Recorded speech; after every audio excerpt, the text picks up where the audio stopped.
अस्सलाम वालेकुम students, last lecture में हमने जो ह्यूमन सेक्सुअल रिप्रोडक्शन के बारे में टॉपिक हमने स्टार्ट किया हुआ था। उसके बारे में हमने देखा था कि फर्टाइल पीरियड 14 फर्टाइल पीरियड्स हैं, कौन कौन से होते हैं। इसके अलावा हमने hormonal effect on the menstrual cycle जो उसको डिटेल में डिस्कस किया था कि फीमेल की बॉडी में हार्मोन्स कौन कौन से होते हैं जो मेंस्ट्रुअल साइकिल को रेगुलेट करते हैं। नेक्स्ट हमारे पास जो टॉपिक है इसमें हम देखेंगे कि जो मेटिंग है या सेक्सुअल इंटरकोर्स है वो क्या होता है और सेक्सुअल इंटरकोर्स के दौरान से वो क्या चेंजेस आती हैं बॉडी के अंदर। When a man become sexually stimulated और aroused, blood is pumped into the penis faster than it can return to the blood stream. तो पीनस की तरफ जाने वाली जो ब्लड वेसल है वो डायलेट हो जाती हैं, ज़्यादा ब्लड पीनस की तरफ जाता है, ठीक है, via the veins. Hence the blood fills the spaces in the spongy tissues of the penis. This causes the penis to become stiff and erect to allow it to enter into the vagina of the woman. जिससे penis जो stiff हो जाती है, सख्त हो जाती है, hard हो जाती है और then वो vagina of the woman में एंटर हो सकती है for the transfer of sperm. This is known as mating, copulation or sexual intercourse. Into the vagina, semen containing the sperm is ejaculated into the vagina along with the liquid made by the men's seminal vesicle and prostate gland. हमने पीछे देखा था कि main के अंदर prostate gland और seminal vesicle जो liquid sleep करते हैं, तो स्पर्म और ये लिक्विड जो है वजाइना के अंदर जो है वो इजैकुलेट किया जाता है। The sperm are able to swim up to the oviduct of the women in this liquid. और जो स्पर्म है वो क्या करते हैं कि वो यहाँ से वजाइना से यूट्रस और यूट्रस से ओविडक्ट में स्विम करके जाते हैं और यहाँ पर जो है वो फर्टिलाइजेशन का प्रोसेस जो है वो होता है inside the oviduct. The chemical in this liquid also makes the sperm tail beat to propel the sperm along the oviduct. जो इन लिक्विड में केमिकल होता है जो सेमिनल वेसिकल और प्रोस्टेट ग्लैंड लिक्विड रिलीज करते हैं, इस लिक्विड में केमिकल्स होते हैं जो स्पर्म को मज़ीद जो है वो मूवमेंट करने में उनकी टेल को नीचे में हेल्प करते हैं। If a sperm meet an egg in the oviduct fertilisation में, अब एक जनरेशन में अबाउट 100 मिलियन स्पर्म रिलीज होते हैं और उसमें से सिर्फ एक जो है वो एग को क्या करेगा, फर्टिलाइज करेगा। फर्टिलाइजेशन के बारे में देखें, जो एग है उसके गिर्द बहुत ज़्यादा सेल्स होते हैं, फोलिकुलर सेल्स, जिन्हें एग को प्रोटेक्ट किया होता है। अब स्पर्म को इन एग्स को क्रॉस करके एग तक पहुंचना होता है, तो स्पर्म की जो टिप है जो एक्रोसोम है वो रिलीज करती है digestive enzymes to penetrate the egg. The acrosome of the sperm release an enzyme to disperse the follicle cell, ठीक है, ताकि वो फोलिकल सेल डिस्पर्स हो and break down the part of the egg membrane for the sperm to enter. तो sperm के acrosome उसके अंदर enzyme release होते हैं जो फोलिकल सेल्स को डाइजेस्ट करते हैं and then sperm can enter into the egg cell. Next step है only one sperm nucleus entered the egg. सिर्फ एक जो स्पर्म है वो एग के अंदर एंटर होता है, बाकी स्पर्म जो है बाहर रह जाते हैं। The haploid sperm nucleus fuses with the haploid egg nucleus and the fertilised egg or diploid zygote is formed. और जो स्पर्म है वो भी हेप्लाइड है और जो एग है वो भी हेप्लाइड है। हेप्लाइड स्पर्म और हेप्लाइड एग जो फ्यूज होते हैं तो डिप्लाइड जाइगोट बन जाता है। इन द नेक्स्ट प्रोसेस जैसे ही स्पर्म से एग के अंदर एंटर हुआ है तो एग की मेम्ब्रेन के अंदर चेंजेस आते हैं, इंस्टेंट चेंजेस आते हैं और बाकी जो स्पर्म्स हैं वो एग के अंदर एंटर नहीं हो पाते। As soon as the sperm has entered the egg, the membrane of the egg changes so that no other sperm can enter. The remaining sperms which do not fertilise the egg eventually die, उनकी death हो जाती है जो remaining sperms होते हैं। तो यूँ जो है वो फर्टिलाइजेशन का प्रोसेस है कम्प्लीट होता है और ये सारा प्रोसेस फर्टिलाइजेशन का कहाँ पर हो रहा है, इन द ओविडक्ट। ओविडक्ट के अंदर जाइगोट बनेगा। नेक्स्ट देखें, इस जाइगोट को the cilia lining the oviduct sweep the fertilised egg और जाइगोट अलोंग द ओविडक्ट, ठीक है। अब जो सीलिया होते हैं ओविडक्ट के वो इस जाइगोट को आई की तरफ से वो घेरते जाते हैं, मूव करते जाते हैं। Peristaltic movement also help to move the zygote in the uterus. Peristaltic movements हैं जो बैक से मसल कंट्रैक्ट करते हैं वैसे रिलैक्स होते हैं और वेव लाइक जो मूवमेंट्स होती हैं ये भी जाइगोट को यूट्रस की तरफ से वो मूव करवाती हैं।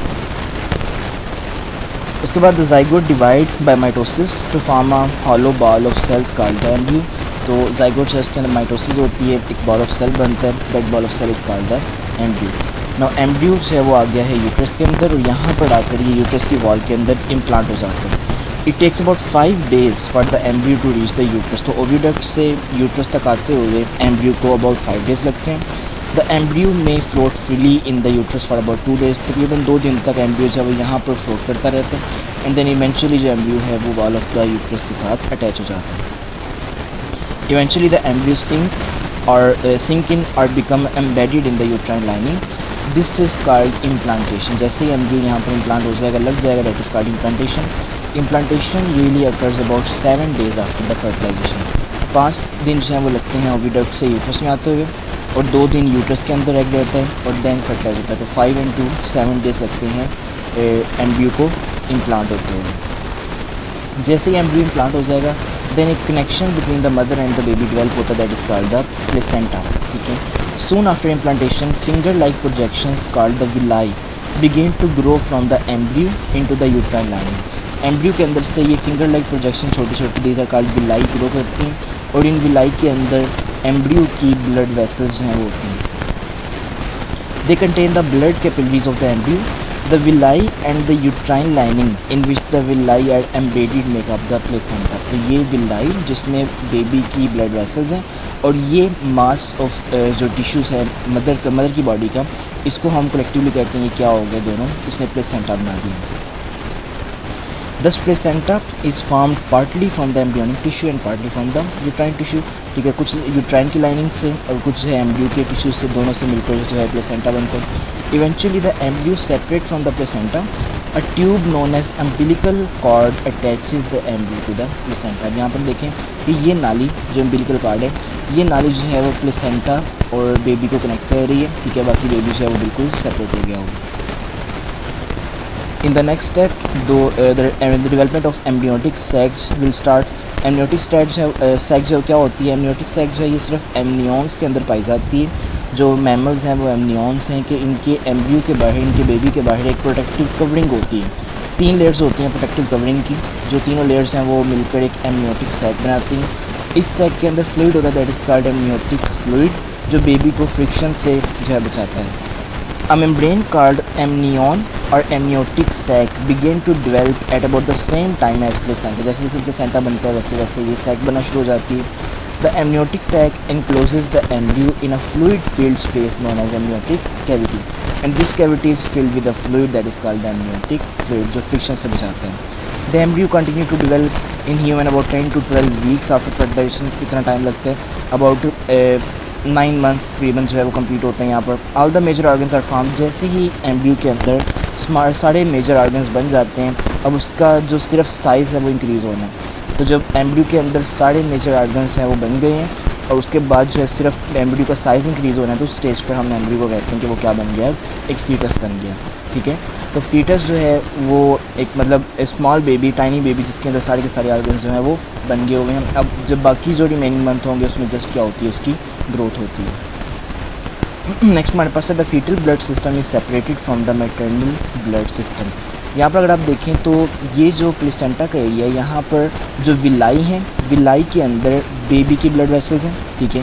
ये बेबी की जो है वो वेन है. ठीक है, जिसको हम एम्बिलिकल वेन कहते हैं, क्योंकि एम्बिलिकल कॉर्ड्स आ रही है बेबी तक. और जो ब्लू कलर की है वो आपके पास है एम्बिलिकल आर्टरी. एक चीज़ देखें कि आपकी बॉडी में जो आर्टरी है उसमें ऑक्सीजनेटेड ब्लड होता है, और वेन के अंदर डीऑक्सीजनेटेड ब्लड होता है. जबकि हमारी बॉडी में 2 ऐसे एरियाज़ हैं जहाँ पर ये सिस्टम उल्टा हो जाता है. एक आपके जो है वो लंग्स तक जाने वाली जो आर्टरी है, ठीक है, उसके अंदर जो है वो डीऑक्सीजनेटेड ब्लड होगा, और जो वेन है उसमें ऑक्सीजनेटेड ब्लड होगा. और इसी तरह यहाँ पर जो प्लेसेंटा के अंदर है वेन, उसके अंदर ऑक्सीजनेटेड ब्लड होता है और आर्टरी के अंदर डीऑक्सीजनेटेड. तो ये सिस्टम जो है वो सिर्फ आपके लंग्स में और प्लेसेंटा के अंदर जो है वो ऑपोजिट होता है. बाकी पूरी बॉडी में आर्टरीज़ के अंदर ऑक्सीजनेटेड ब्लड होगा और वेन के अंदर डीऑक्सीजनेटेड ब्लड होगा. अब इन विलाई के अंदर ये बेबी की ब्लड वेसल्स हैं, और बेबी की ब्लड वेसल इस विलाई की बड़ी सी मेम्ब्रेन के थ्रू सेपरेटेड है फ्रॉम द मदर टिश्यू. ठीक है, यूट्राइन मैटरनल ब्लड स्पेसिस. तो इस ब्लड स्पेसिस के ज़रिए ही जो न्यूट्रिएंट्स हैं वो मदर से जाते हैं बेबी की ब्लड वेसल में, और बेबी की ब्लड वेसल से जो वेस्ट है वो मदर की बॉडी में चला जाता है. अब यहाँ पर बेबी और मदर का जो ब्लड है वो मिक्स नहीं हो रहा, बल्कि एक बड़ी सी मेम्ब्रेन उन दोनों ब्लड्स को सेपरेट कर रही है, और डिफ्यूजन के ज़रिए जो transfer of nutrients and waste है वो टेक प्लेस हो रहा है. इसके क्वेश्चन हम फर्दर नेक्स्ट लेक्चर में देखेंगे कि why the fetal blood system not continuous with the mother's blood system. ठीक है, इसका आंसर जो है वो हम नेक्स्ट लेक्चर में कंप्लीट करेंगे.